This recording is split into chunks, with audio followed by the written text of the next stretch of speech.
barnaamijka dabagalka degmooyinka waxaan isbuucan ku dul istaagi doonaa degmada Shibis oo ka mid ah degmooyinka qadiimiga ah ee gobolka Banaadir. degmada Shibis waxaa degmo ahaan loo aqoonsaday sanadkii 1973 waxay qayb ahaan ku taallaa afarta qaybood ee gobolka Banaadir. qaybtiisa bari waxa ay xuduud la leedahay afar degmo oo kala ah Cabdulcasiis, Yaaqshid, Kaaraan iyo Boondheere. degmada waxay ka kooban tahay afar waaxood oo kala ah Saqaawudiin, Xalane, Cali Sowdheere iyo Axmed Gurey. goobaha la garan og yahay ee degmada waxaa ka mid ah xarunta maxfalka, barxadda John Carla, xarunta nabad sugidda ee Habar Khadiija, xarunta aqalka sare Bar Fiyaad oo hadda qaarkiin Hotel Doorbin u yaqaanaan, masaajidka Yaashayga, isgoyska afarta darjiin, tabeelaha jacaylka, isgoyska Manabolyo, sarta Beexaani, isgoyska Sanco, safaaradii Sacuudiga, jaaliyadda Yemen, iskuulka Gaashaanle, ceelka Axmed Qandac, Shaneemo Xadarmuud iyo isgoyska Jubba. degmada Shibis waxa ay leedahay hal wado oo laami ah oo kaliya marka laga reebo wadooyinka ay wadaagaan degmooyinka kale, waana wadada Nasiib Bundo. degmada waxay u dhaxaysaa jidka ka baxo isgoyska Jubba ee taga isgoyska afarta darjiin, midka ka baxo afarta darjiin ee taga isgoyska Sanca, midka Sanca ka baxo ee taga Hotel Global iyo jidka Hotel Global hormara ee tago isgoyska Jubba. dadka ku nool degmada waxay nolol maalmoodkooda ku tiirsan yahay ganacsiga maalinlaha ah iyo xoogsiga. waxaa degan dad isku dhaf ah, waana degmo qadiimi ah oo ku caanbaxday sharaxa. degmada waxay leedahay hal MCH oo kaliya uu shaqeeya sida dabagalka uu ogaaday, mana ahan mid ku filan in uu daboolo baahiyaha caafimaad ee afarta waaxood ee degmada Shibis ay ka kooban tahay. xaruntii qaaxada ee degmada oo lagu dayactiray lacag shacabka degmada laga qaaday markii dhismaha lagu dhameeyay waxaa degay nabad sugidda oo waxa ay noqotay xarun ciidan. iskuuladii Saqaawudiin, Jamaaludiin oo dadka qaarkood u garan og yihiin Salmaan Faris iyo iskuulka Shibis oo hadda loo yaqaan Nuur Shimbirow, intaba waxaa degan nabad sugidda. waxay markoodii hore ahaayeen iskuulo wax lagu barto oo ay ka soo aflaxeen dad badan oo Soomaaliyeed, haddana ay ahayd in dib loo howlgeliyo. kaydkii taraqa iyo sigaarka waxaa hadda degan iskuulka Muqdisho oo ah mid si gaar ah loo leeyahay, waxaana ardayda dhigata laga qaadaa lacag bil walba ah. iskuulka Gaashaanle waxaa gacanta ku haya dawladda, waxaa wax ku barto ardayda, halka jaaliyadda Yemen ay dib ugu laabatay gacanta dadkii lahaa, kuwaas oo kor ka ilaashan jiray intii uu waddanka ku jiray dagaalada sokeeye. degmada Shibis waa degmada kaliya ee aan lahayn gudoomiye degmo kadib markii xilka laga qaaday gudoomiyihii degmadaas Cabdiraxmaan Sayd Cali oo lagu eedeeyay musuqmaasuq ku aadan in uu lacago aysan dawladda hoose ogeyn ka qaadan jiray dadka degmada. markuu arkay sifaha sharci darrada ah ee uu dadka deegaanka lacagaha ugu qaadayo, markuu arkay qirashada gudoomiyaha degmada Shibis qaadista lacag aan sharciga waafaqsaneen, kana hor qirtay guddoonka sare ee maamulka gobolka Banaadir, asigoo la tashi la sameeyay gudoomiyaha gobolka Banaadir ku xigeenadiisa, wuxuu soo saaray xeerkan qodobkiisa koowaad ee u qoran tahay laga bilaabo maalinta xeerkan la saxiixo waxaa xilka gudoomiyaha degmada Shibis laga qaaday mudane Cabdiraxmaan Sayd Cali Xuseen, isla markaana loo diray waaxda dambi baarista ee CID-da. wiilkan hore uga soo noqday gudoomiyaha degmada Dharkeynley ayaa loo taxaabay xabsi si loo baaro eedaynta loo soo jeediyay, waxaana kiiskiisa la wareegay hay'adda dambi baarista ee CID-da oo uu ku xirnaa. warar lagu kalsoonaan karo ayaa dabagalka u xaqiijiyay in Cabdiraxmaan uusan xirnayn hadda oo damiin lagu sii daayay, waxaana damintay xildhibaanka ku matala federaalka ahna wasiir ku-xigeenka wasaaradda kalluumaysiga iyo kheyraadka badda Cabdullaahi Cumar Abshirow.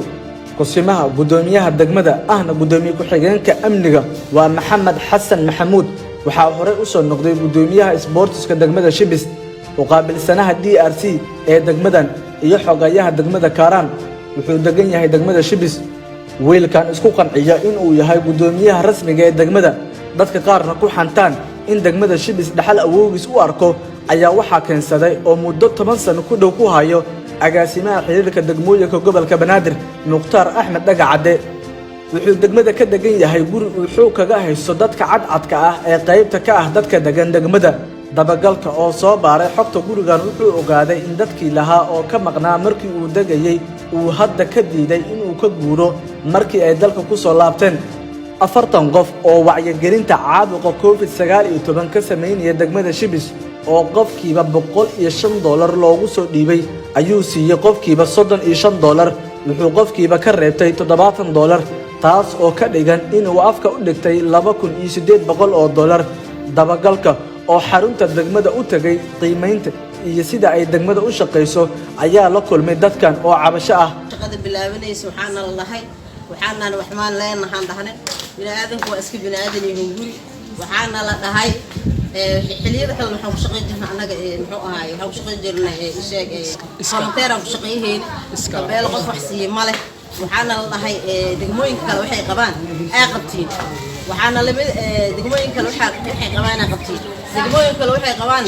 anaga waa weynay boondeer $100 lagu qaatay markay shaqada dhamaato waa shaqeysan 22 maalmood waxaa lagu qaatay muxuu ahaay $100 qaatay boondeer kaaraan way qaateen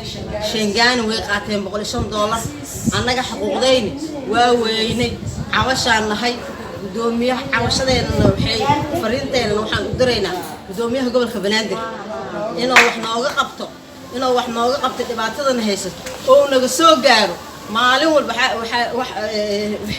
la cadaalad waay musuq lama ogolaadin musuq inaan la ogoleen waa inaan aragnaa wixii naga maqan la siiyo waxa waa inaga dad masaakiinana oo waxa iskaga shaqeeyaan muxuu ahaay sheeg ay volunteer mar walba ku shaqeeyaan laakiin mar walba anagoo dadkii oo muxuu ahaayay oo shaqada markii la tabeel shaqada ugu daran tabeel qabto inkasta dadku wax isla wada qabtaan dadkan kale waxay joogaan mukeefiyadooda ku jiraan baabuurtooda ku socdaan mushaaraad badan ay qaateen ma deeqdo wixii soo dhacay ka qaataan ya haddana muxuu ahaay ishaakistirista filfiliq yarka ah ay loo guur waayeen markaasay leexeen ma fahmin doomiyo cabashaan nahay cabashadeena waxaa rabaa inay wax looga qabtidaan soo shaqeynayna استقعدنا شنبري شقينا لعبت أسوينا من الصين ستة شنطة برامك إلى مثل وحين عدنا قبل شنطة ولا قبل مقالة إمام الجو كمرات حق عسينا إلى حقنا عشان العيال بس إيش ولا تعودنا على إمام علينا إمام كده نشيل معينا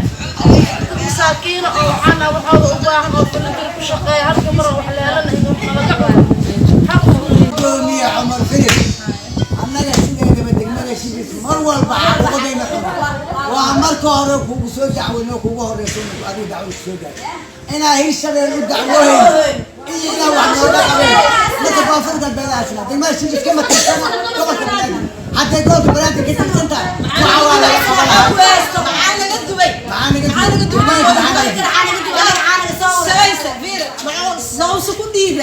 degmooyinka jaarka leh lacagteeda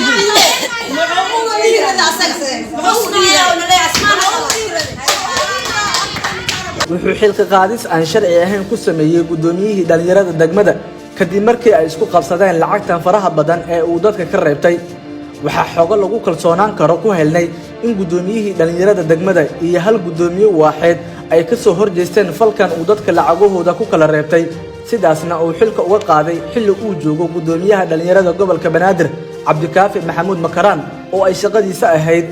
gudoomiye Makaraan oo ku soo baraarugay xilka qaadistan uu samarku u hayn oo soo wacay kusimaha gudoomiyaha degmada ayaa lagu qanciyay in uu qaybtiisa ka qaato lacagtan la dhacay ee $2,800 ah sidaasna uu ku soo magacaabo gudoomiye dhalinyaro cusub oo ay degmadu yeelato wiilkan aadka u ilaalsha isfahanka jeebabka iyo danaha ku xindaaban ilaalsiga kursigan uu waqtiga dheer ku fadhiyo ayaa durbaba qoray magacaabis gudoomiye dhalinyaro cusub waxaana isfahamka isaga iyo kusimaha gudoomiyaha degmada ahna gudoomiye ku-xigeenka amniga ku muujinayo in uusan ku saxiixnayn warqadii hore ee xilka qaadista middan magacaabistana uu isaga ku saxiixan yahay taas oo xadgudub ku ah shaqadiisa maxamed xasan wuxuu bilaabay in uu lacag baad ah ka qaado dadka deegaanka ee guryahooda hortiisa biraha shabaqa ku xirtay taas oo dadka deegaanka ku dhiirigelisay in ay jidadka ku soo wada sikadaan jidadkiina noqdaan kuwo cariiri ah oo aysan gawaarida isku dhaafi karin ciddii dhisato iyadoon lacag bixin wuxuu amar ku bixinayaa in laga jajabiyo oo la soo xiro gudoomiye ku-xigeenka arrimaha bulshada waa Maryan Cabdullaahi waxay ka mid tahay qurba joogta xilalka u soo raadsaday dalkan waxa ay degan tahay degmada Dharkeeley ee gobolka Banaadir suuqa kaliya ee dakhliga uga soo xareeya degmada Shibis ee Maanabolio ayaa ku dhow in uu xirmo waxa sii yaraanayo dadkii ku ganacsan jiray suuqan sababo kalsooni darro iyo mid amni xumo darteed oo soo wajahday wuxuuna suuqa hoos uga dhacay halkii uu joogay 10 sano ka hor halkii ay ahayd in uu horumar sameeyo waxaa muddo fog xiran jidka isku xiro isgoyska Maanabolyo iyo tabeelaha jaceylka oo ay biyo fadhiyaan ma jira maamul isku howlay furida jidkaas muhiimka u ah suuqa iyo isku socodka dadka waxaa sidoo kale dhagaxaan iyo carro lagu xiray jidcadayaashii ay mari jireen gawaarida si ay uga wareegaan biyo degan waxaa burbursan wadada kaliya ee degmada Shibis gaarka u leedahay oo ah midda nasiib buundo jidadka degmada ma lahan leerarka cadceedda ku shaqeeya oo waa mugdi xilliga habeenkii ah nadaafadda haba sheegin oo qashinka ayaa dhex eegaaga walow ay jiraan shirkado gaar loo leeyahay oo guryaha ka qaada qashinka bishiiba mar dadka deegaanka ayayna ka aroorsadaan $4 waxaa heshiis hoose kula jiro kusimaha gudoomiyaha degmada hooyooyinka nadaafadda degmada ayaa ku caajisay shaqada nadaafadda mushaar la'aan darteed waxa ay qaadan jireen oo kaliya kaararka raashinka oo sanadkiiba mar la helo mararka qaarna waxaa afka u dhigta Maxamed Xasan garoonka fuustalka ee degmada ayaa la kireeyaa galabkii waxaa isbuucii ama toddobaadkii ku ciyaara 7 koox oo bil walba kooxdiiba laga qaado $30 wadarta lacagta bishii ka soo xarato garoonkan ayaa ah $210 halka sanadkii ay noqonayso $2520 waxaa qaato gudoomiyaha sportska ee degmada taliyaha saldhigga booliiska degmada waa kabtan macallin aadan oo hore u ahaa taliyaha nabad sugidda degmada wuxuu ka mid yahay taliyayaal booliis degmo oo laga safay darajo aysan tababar shaqo iyo khibrad midna ku mutaysan wuxuu degan yahay degmada uu mas'uulka ka yahay sugidda amnigeeda tay ku xigeenka booliiska degmada waa Sheekh Nuur Cabdullaahi Salaad wuxuu booliiska kaga yimid militariga wuxuu degan yahay degmada Shibis amniga degmada ayaa ah mid aan wanaagsaneyn labada waaxood ee kala ah Xalane iyo Calasow Dheere xilliga habeenkii ah waxaa guryaha loogu dhacaa dadka shacabka ah waxaana laga qaataa taleefanada gacanta iyo wixii kale ee fudud ma jirto cid wax ka qabatay maamulka degmada iyo taliska booliiska degmada ayaa xoogga amniga isugu geeyay waaxaha Axmed Gurey iyo Saqaawudiin oo ay iyagu degan yihiin waxaa sidoo kale ku yaala xarunta nabad sugidda ee Habar Qadiijo iyo xarunta golaha aqalka sare ee baarlamaanka federaalka Soomaaliya oo aad loo ilaaliyo amnigooda taas oo keentay in degmadii ay laba u qaybsanto qayb dadka lagu furto oo lagu dhaco iyo qayb nabad lagu seexdo xarumo waaxeedada Calasow Dheere iyo Xalane oo aan wax shaqo ah lagu qaban ayaa isku bedelay meelo lagu isticmaalo maandooriyaha sida qaadka xashiishka iyo shiishada darawalada kaxeeya mootobajaajta iyo gawaarida xilliga dambe ee habeenkii qaado hilibka ayaa dhibaato ba'an ku qaba askarta fadhiso baraha kontarool ee Sanca iyo 4 darjiino waa 2 kontarool ee kaliya laga celisho bajaajta Muqdisho go'aanka siideynta iyo celinta waxay ka timaadaa askarta fadhiso taas oo aan ahayn sharci kuna muujinayso in aysan shaqadooda sidii la rabay uga gudan taliska booliiska ee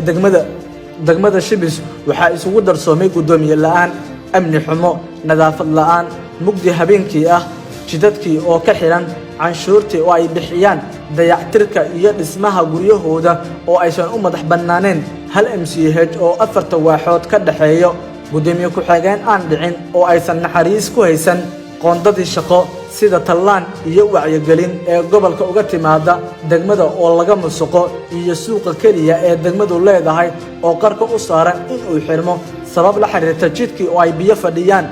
maamulka degmada oo ceel ku riday kalsoonidii ganacsatada iyo amnigii oo ah mid aan la isku haleyn karin Maxamuud Alxaaji barnaamijka dabagalka degmooyinka